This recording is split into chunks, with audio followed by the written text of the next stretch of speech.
हमारे लिए आज की अंजील मुक़द्दस लूका रसूल की अंजील उसका 10 बाब। उसी घड़ी वो रूहुल कुद्दस में मसरूर हुआ और कहा, ऐ बाप, आसमान और ज़मीन के खुदावंद, मैं तेरा शुक्र अदा करता हूँ कि तूने इन बातों को दुनाओं और अक्लमंदों से छुपाया और छोटों पर ज़ाहिर किया। हाँ ऐ बाप, क्योंकि यूं ही तुझे पसंद आया। मेरे बाप से सब कुछ मुझे सौंपा गया है और कोई नहीं जानता कि बेटा कौन है सवाए बाप के, और बाप कौन है सवाए बेटे के, और उस शख्स के जिस पर बेटा उसे ज़ाहिर करना चाहे।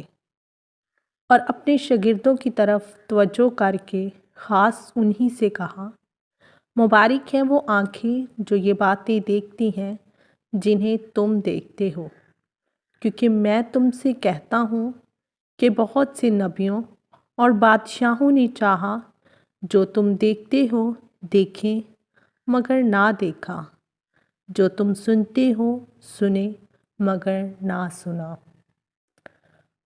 पाकलाम के पढ़े और सुने जाने पर खुदावंद की ख़ास बरकत हो। खुदावंद का शुक्र हो।